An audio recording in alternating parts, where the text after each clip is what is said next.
எதிரெதிரே நீயும் நானும் எதுவரை இந்த ஊடல் போகும் விழி வழியே என்னுள் காதல் சொல்வதே நடா விடை தெரியா பேதை நெஞ்சை கொள்வதே நடா பூவே பூச்சூடவா பூவே பூச்சூடவா பூவே பூச்சூடவா பூவே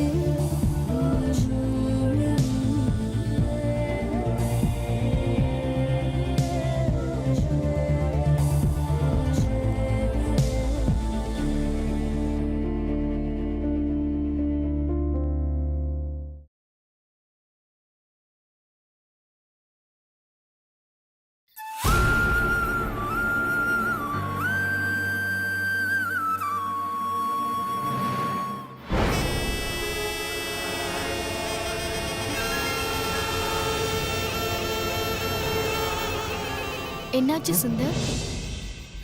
ஏன் இந்த நேரத்துல இங்க வந்து நிக்கிறீங்க? இல்லை சும்மா தான். பொய் சொல்லாதீங்க சுந்தர். புடவை மேட்டர் ஒர்க் அவுட் ஆகல, அந்த அப்செட் தானே? அதெல்லாம் ஒன்றும் இல்லை ஐஸ்வர்யா.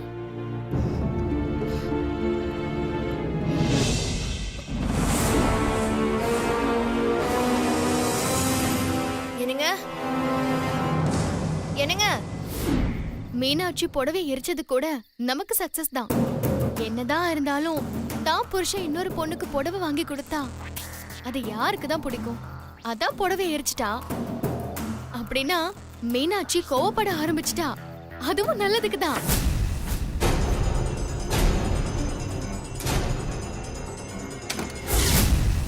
அதெல்லாம் ஓகே ஐஸ்வர்யா. நான் மீனாட்சிக்கும் உனக்கும் புடவை கொடுக்கும்போது சக்தி வேற வந்துட்டா. ஒருவேளை நம்ம பிளான் தெரியாம சக்தி தப்பா நினைச்சுக்கிட்டான்னா நம்ம என்ன பண்றதுன்னு புரியல. ஐயோ சுந்தர், நமக்கு சக்தி என்ன நினைப்பாங்கிறது முக்கியம் இல்ல. மீனாட்சி பிரச்சனையில இருந்து வெளியே வரணும், அதுதான் முக்கியம். மீனாட்சி சரியானதோ நீங்க சக்தி கிட்ட உண்மையை சொல்லிடுங்க. நீ சொல்றதும் சரிதான் ஐஸ்வர்யா. மீனாட்சி எப்படியாச்சும் இந்த பிரச்சனையில இருந்து வெளியே வரணும். எனக்கு அது போதும். என் மீனாட்சி தான் என் லைஃப் ஐஸ்வர்யா. நான் தான் உன் லைஃப்னு கூடிய சீக்கிரமே சொல்ல வைக்கிறேன் சுந்தர். அந்த மீனாட்சியை நீயே வெறுக்கிற மாதிரி செய்ய வைக்கல. என் பேரு ஐஸ்வர்யால. என்னாச்சுக்கா? யார தேடுற? அவரைதான் தேடுற சக்தி. அவர் ஆளையே காணோம். நீங்கயாவது பாத்தியா? இல்லையே. பால்கனில பாத்தியா? அங்க பாத்துட்டேன், அவர் இல்ல. சரி, மொட்டை மாடியில? இல்லையே. ஒருவேளை அங்க இருப்பாரோ? சரி வா, அங்க போய் பார்க்கலாம். வா.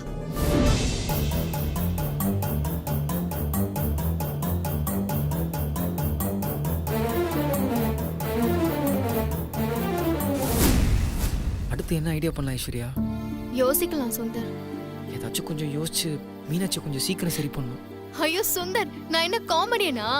ஐடியா டெப்போவா கையில வச்சுக்கிட்டே சுத்துறதுக்கு? பாத்தீங்களா, இதுக்கு கூட சிரிக்க மாட்டேங்கிறீங்க. அது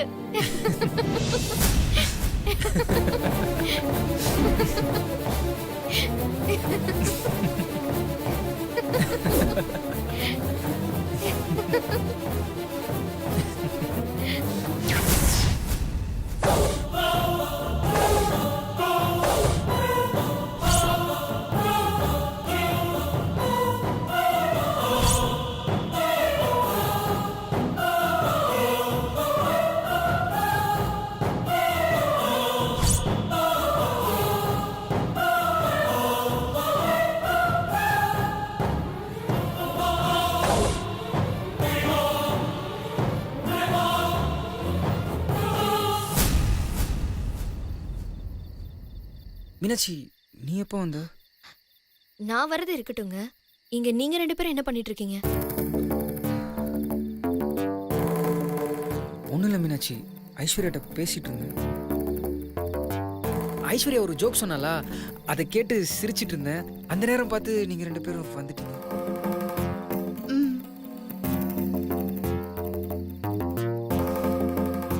சரி, இந்த நேரத்துல இங்க எதுக்கு வந்தீங்க? உள்ளே பேசிருக்க வேண்டியதானே? இல்ல சும்மா காத்தோட்டமா இருக்கும்னு தான் வந்தேன். சரி வா நம்ம போலாம். என்ன பார்த்த உடனே வந்துடணுமா? நீங்க எங்க இருக்கீங்கன்னு தான் தேடிட்டு வந்தேன். நான் பார்த்துட்டேன். இப்போ ஒன்றும் அவசரம் இல்லை. நீங்க பொறுமையா பேசிட்டு வாங்க.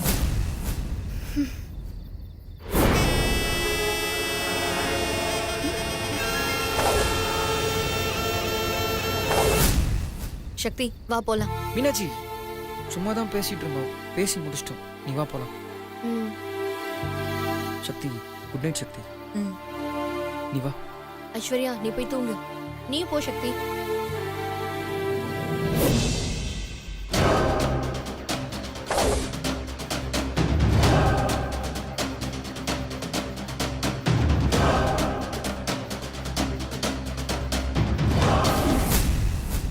என்ன நடக்குதுங்க? ஒரு பக்கம் அந்த சுபத்ரா மீனாட்சி அக்காவையும் சுந்தரியும் பிரிக்கிறதுக்கு பிளான் பண்ணிட்டு இருக்கா. இப்ப ஐஸ்வர்யா ஒரு பக்கம் சுந்தர் அடையறதுக்கு பிளான் பண்ணிட்டு இருக்கா. இது எதுவுமே புரியாம அக்கா ஐஸ்வர்யாவுக்கு சப்போர்ட் பண்ணிட்டு இருக்கு. இப்ப சுந்தர் வேற ஐஸ்வர்யாவுக்கு புடவை வாங்கி கொடுக்கறாரு. சுபத்ராவை சமாளிக்கிறதுக்கே கண்ணுல விளக்கெண்ணெய் ஊத்திட்டு கண்காணிக்க வேண்டியதா இருக்கு. இப்ப ஐஸ்வர்யா வேற கூட சேர்ந்துட்டா. சுந்தர் ஏன் தான் இந்த மாதிரி பண்றாரோ? இந்த ஐஸ்வர்யா வேற சூனியக்காரி மாதிரி ஏதாவது வசியம் பண்ணிட்டே இருக்கா. முதல்ல இந்த ஐஸ்வர்யா தூக்கி வெளியில போடணும். இப்ப எதுக்கு என் மேல துண்டு போட்டீங்க? ஏய், நியாயமா பார்த்தா உன் மேல குண்டாதான் போடணும். துண்ட போட்டேன்னு சந்தோஷப்படு. போடுவீங்க போடுவீங்க. அது வரைக்கும் என் கையை என்ன பூ பறிச்சிட்டு இருக்குமா? ஏய், ஓவரா பேசுன உன்னை அப்படியே அரைஞ்சிருவேன். எங்க அரைங்க அரைங்க பாப்போம். ஐயோ, எந்த ஜென்மத்துல என்ன பாவத்தை செஞ்சேனே தெரியல. நீக்கெல்லாம் என் பொண்டாட்டியா வந்து இந்த டார்ச்சர் அனுபவிக்கிற. ஒண்ணு நீ சாகணும், இல்ல நான் சாகணும். அது வரைக்கும் இந்த பிரச்சனையை நான் அனுபவிச்சுதான் ஆகணும். ஐயோ, என்ன பண்ண போறேனே தெரியலையே. மாமா. ஏய் மாமா ஏய் மாமா, ஏன் மாமா இவ்வளவு டென்ஷன் ஆகுறீங்க? நீங்க டென்ஷன் ஆகுற அளவுக்கு நான் எதுவுமே பண்ணலையே மாமா. அதுவும் இல்லாம இன்னைக்கு ஆபீஸ் கூட வரல. அப்புறம் எப்படி? ஏய், ரொம்ப யோசிக்காத. அதான் உனக்கு பதிலா உன் கலர் ஜெராக்ஸ நம்ம ஆபீஸ்க்கு அனுப்பியிருக்கிய. என்னது கலர் ஜெராக்ஸா? அதான் உன் தங்கச்சி அனு. ஓ அனுவா? ஆமா, அவ என்ன பண்ணா மாமா? பொடலங்க. புடலங்காவா? இல்லையே, இன்னைக்கு எங்க அம்மா கத்திரிக்காய் பொரியல் தான் செஞ்சேன்னு சொன்னாங்க. ஐயோ, ஏன் மாமா தலை வலிக்குதா? நான் வேணா தடவி விடவா? ஒன்னு போட்டேனா? இப்ப எதுக்கு இங்க நடக்கிறதெல்லாம் தேவையில்லாம உன் தங்கச்சிக்கு அப்டேட் பண்ணிட்டு இருக்க? அனு கிட்ட அப்டேட் பண்ணது சொல்றீங்களா? ஆனா எந்த விஷயத்த பத்தி மாமா?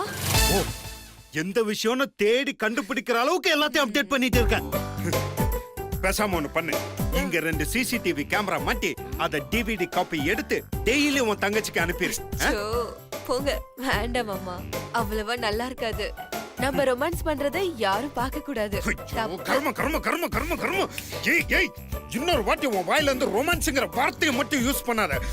அத என்னால சகிச்சுக்கவே முடியாது. இங்க பாரு, நீ எதை வேணாலும் உன் தங்கச்சி கிட்ட அப்டேட் பண்ணிக்கோ. ஆனா நமக்குள்ள நடக்கிறது மட்டும் இல்ல நடந்த மாதிரி நீயாவே ஒரு ஃபீலா விடுவ பாத்தியா? அத மட்டும் தயவு செஞ்சு நிறுத்து.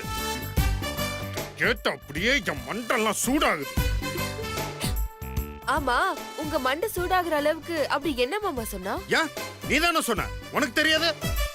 இல்ல மாமா, நான் நிறையவே சொல்லிருக்கேன். அதுல எதுன்னு கேக்குறேன். அதான் அந்த சுளுக்கு பிடிச்சது பத்தி ஏதோ சொன்னியாமே. சுளுக்கு பிடிச்சதா? இப்படி மொட்டையா சொன்னா எப்படி மாமா? சுளுக்கு பிடிச்சதுல ஒரு 3-4 பிட் எக்ஸ்ட்ராவை சேர்த்து போட்டு விட்டேன். அதுல அவ என்ன சொன்னா? அதான் உனக்கும் எனக்கும் ஏதோ கசமுசா அந்த மாதிரி ஏதோ. என்ன மாமா நீங்க வடிவில் கோட் சீன்ல வர மாதிரி அது இதுன்னு உளறிட்டே இருக்கீங்க. கரெக்டா பாயிண்ட்டுக்கு வாங்க மாமா. அதான் அந்த பெட்ல ஏதோ கசமுசா அப்படி இப்படின்னு ஏதோ சொன்னியா? ஏய், அத தெரிஞ்சு இப்ப நீ என்ன பண்ண போற? முதல்ல நீ எதுக்கு இதெல்லாம் அவகிட்ட சொல்லிட்டு இருக்க? அப்பலால என் மானமே போச்சு ஆபீஸ்ல. எல்லாரும் இன்னைக்கு ஏடா கூடமா பாக்குறாங்க தெரியுமா? இதுல அந்த ரன்பீர் வேற சம்பந்தமே இல்லாம கடுப்பேத்திட்டு இருக்கான். ஐயோ விடுங்க மாமா, நீங்க ஒரு பலசாலின்னு எல்லாருக்கும் தெரியட்டும். அதெல்லாம் இருக்கட்டும். இன்னொரு தடவை உன் தங்கச்சி இந்த மாதிரி ஏதாவது பேசி என்னை கடுப்பேத்துனா கோழி கழுத்தை திருகிற மாதிரி அப்படியே திருகிருவேன். பாத்துக்கோ. தெரியுதா? சொல்லி வை. சொல்றேன் நான் சொல்றேன். ஏய், நான் உள்ள வரும்போது ஏதோ தீவிரமா யோசிச்சுட்டு இருந்தல, என்னது அது? ஓ அதுவா, இன்னைக்கு வீட்ல என்ன நடந்தது தெரியுமா உங்களுக்கு? உங்க தம்பி ஐஸ்வர்யாக்கு புடவை வாங்கி கொடுத்தாரு. ஏன் உனக்கு எதுவும் வாங்கி தரலன்னு காண்டா? ஐயோ அது இல்லங்க, சுந்தர் எதுக்கு ஐஸ்வர்யாக்கு போய் வாங்கி கொடுக்கணும்? அதுவும் மீனாட்சி அக்காக்கு 500 ரூபாய் புடவை, அந்த ஐஸ்வர்யாக்கு 2500 ரூபாய் புடவை. இதுல எது தப்பு இருக்கு? இந்த ஐஸ்வர்யா தான் ஏதோ பண்றா. ஏய், சீரியல்ல வர்ற வில்லி மாதிரி ஏதாவது ஏடா கூடமா யோசிச்சுட்டே இருப்பியா?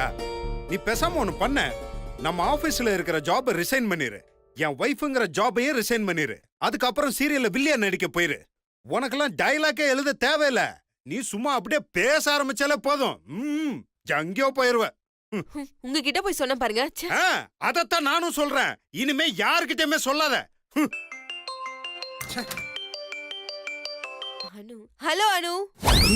அனுவா? இப்ப என்னத்த அப்டேட் பண்ண போறேன்னு தெரியலையே. ஏய் சொல்லுடி, வீட்டுக்கு போயிட்டியா? சாப்பிட்டியா? அம்மா என்ன பண்றாங்க?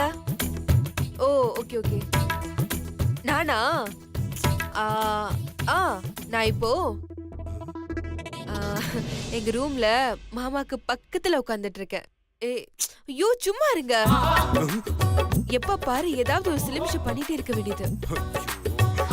வேற ஏசி டிக்கெட்டை ஓட்டிரும், முதல்ல ஸ்டாப் பண்ணும். நீங்கள் தொடர்பு கொண்ட வாடிக்கையாளர் தற்சமயம் தொடர்பு எல்லைக்கு வெளியில் உள்ளார். இனிமேல் தொடர்புக்கே வரமாட்டார். ஜென்மத்துக்கு இந்த நம்பருக்கு டயல் செய்யாதீர்கள். இப்ப எதுக்கு போனை கட் பண்ணீங்க?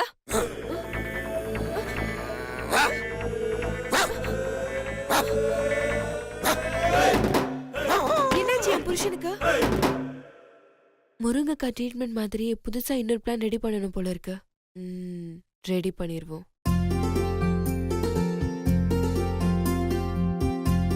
அண்ணி, அண்ணி, சித்தி, சக்தி,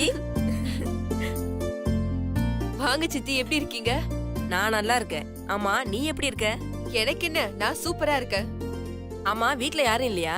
எல்லாருமே இருக்காங்களே. சித்தி வாங்க சித்தி, மீனாட்சி, எப்படி இருக்கீங்க? நான் நல்லா இருக்கேம்மா. ஆமா, நீ எப்படி இருக்க? நான் நல்லா இருக்கேன் சித்தி. என்ன சித்தி, கல்யாணத்துக்கு அப்புறம் ஒரு தடவை கூட இந்த பக்கமே வரல? அதான் இப்ப வந்துட்டேல்லம்மா. ஆமா, சுந்தர் உன்னை நல்லபடியா பாத்துக்கறானாமா? ஆமா, உனக்கு என்ன பிரச்சனை வந்துற போது? நீயும் சுந்தரம் லவ் பண்ணி தானே கல்யாணம் பண்ணிக்கிட்டீங்க. இந்நேரம் அவன் உன்னை தாங்குன்னு தாங்கியிருப்பானே. வாங்க நீ. அண்ணன் எப்படி இருக்காரு? அவருக்கு என்ன, அவர் நல்லா தான் இருக்காரு. அப்புறம்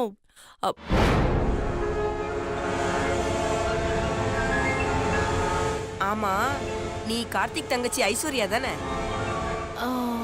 அது ஆமா, நீ எப்படி இங்க? இருக்கிறவங்க வாழ்க்கைய கெடுக்கிறதுக்கு. அது அது வந்து இல்ல சித்தி, ஐஸ்வர்யா நான் தான் இங்க வர சொன்னேன். ஐஸ்வர்யாக்கு தனியா இருக்கிறதுக்கு போர் அடிக்குதுன்னு சொன்னா, அதான் கொஞ்ச நாளைக்கு இங்க வந்து தங்கிரு நான் தான் சொன்னேன். ஓ அப்படியா? இந்த லூசு இருக்கிற வரைக்கும் நமக்கு ஒரு பிரச்சனையும் வராது. இது எதுக்கு இங்க வந்தது? டேய் சிவா, மரகதம், வா மரகதம், உன்னதான் இத்தனை நாளா தேடிக்கிட்டு இருந்தேன். டேய் சிவா, ஏன்டா என்ன அடிக்கிற? உன்னெல்லாம் அடிக்காம பின்னா கொஞ்சம் டேய், நீயாடா இப்படி எல்லாம்? டேய் டேய், ஏன்டா? நானேதான் கல்யாணத்துக்கு வந்தோமா, சாப்பிட்டோமா, மொய்ய வச்சோமா, போனோமான்னு இல்லாம பெருசா வாழ்க்கை கொடுக்கறியா? வாழ்க்கை டேய் அடிக்காதடா. பேசக்கூடாது. கல்யாண வீட்டுக்கு வந்து அத்தனை பேரும் சைலண்டா இருந்தாங்களா? உனக்கு மட்டும் என்ன பக்கம் பக்கமா டயலாக் வேண்டியது இருக்கு? டேய் வலிக்குதுடா. கையெடு. அநியாயத்துக்கு டயலாக்கா பேசி பேசி இன்னைக்கு என் வாழ்க்கையை கெடுத்து விட்டியே. டேய் அடிக்காதடா சிவா. இங்க வா.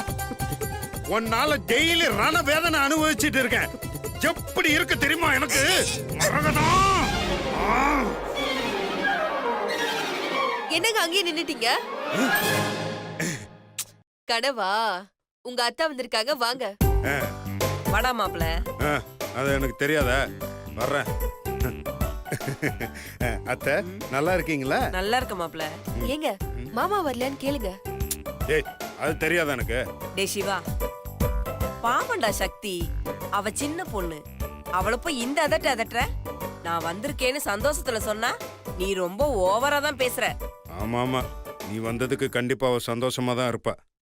அவ இங்க வர்றதுக்கு பிள்ளையார் சொல்லி போட்டதே நீ தானே, பின்ன எப்படி இருப்பா? ஏண்டா நீ கல்யாணம் ஆகி இன்னும் மாறவே இல்லையா? ஏமா சக்தி, இவன் உன்னை நல்லபடியா தானே பாத்துக்கிறான், இல்ல இதே மாதிரி தானா? ஐயோ சித்தி, நீங்க வேற. இவரு ஆளு பார்க்கதான் சிடுசிடுன்னு இருக்காரு. தனியா போயிட்டா சின்ன குழந்தை மாதிரி மாறிடுவாரு. எப்ப நான் ரூம்குள்ள போனாலும் ஐயோ ஏய் ஏய், என்னது இது? ஐயோ வெக்க மாமா. வெக்கமா? Continue continue. எனக்கு சொல்லவே வெக்கமா இருக்கு. சித்தி, இங்க வாங்கல.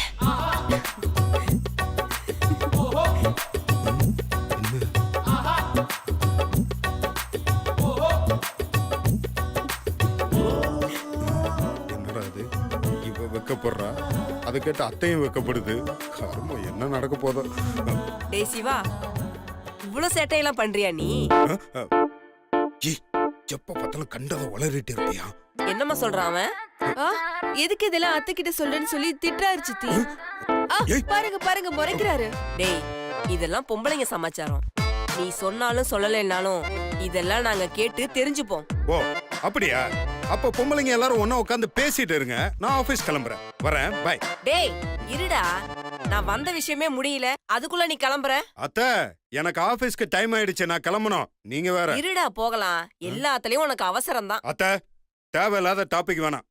வந்த விஷயம் என்ன அதை சொல்ல. நான் இங்க வந்ததே சக்திக்காகவும் மீனாட்சிக்காகவும் தான்.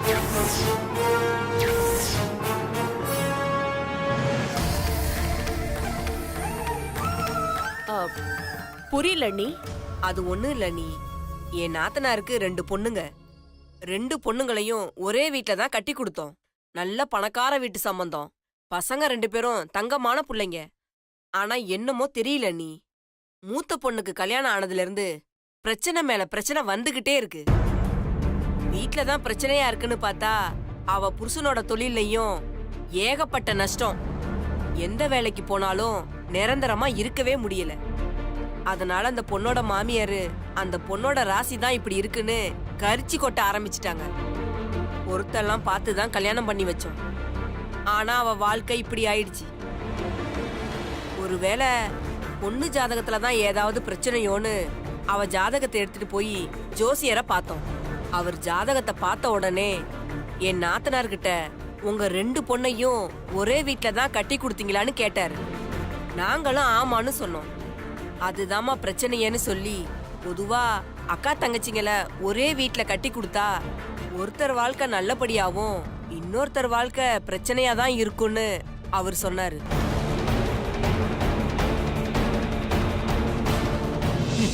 இப்பெல்லாம் நல்லா பேசு.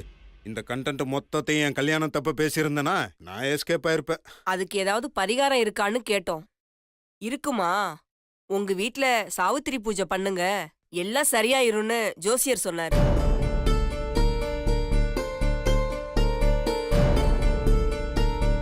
சாவித்திரி பூஜையா?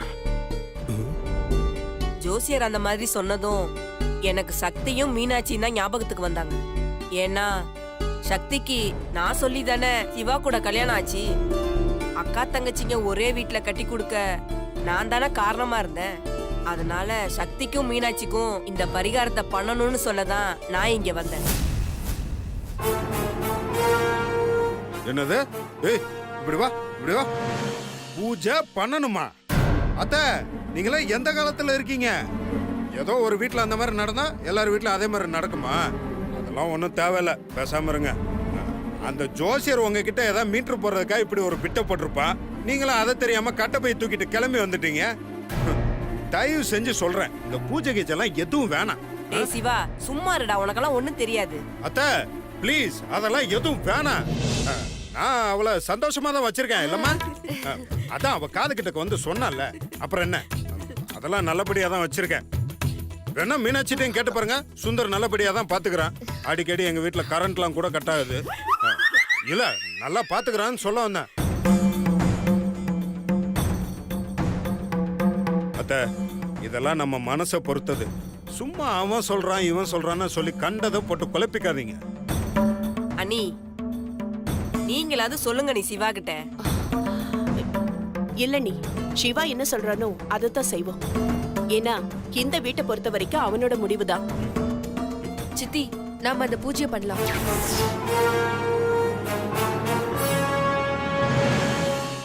நீங்க எப்ப பூஜை பண்ணணும்னு சொல்லுங்க, பூஜை நம்ம அப்ப பண்ணிடலாம். ஏய் நான் வேணான்னு சொல்லிட்டு இருக்கேன். நான் எதை வேணான்னு சொல்றேனோ அதை தான் வேணும்பியா. நான் சொல்றேன் இப்ப பூஜை வேணாம். மாமா ஒரு நிமிஷம். சக்தி சொல்றதுதான் மாமா சரி. அந்த பூஜையை பண்ணிடலாம்.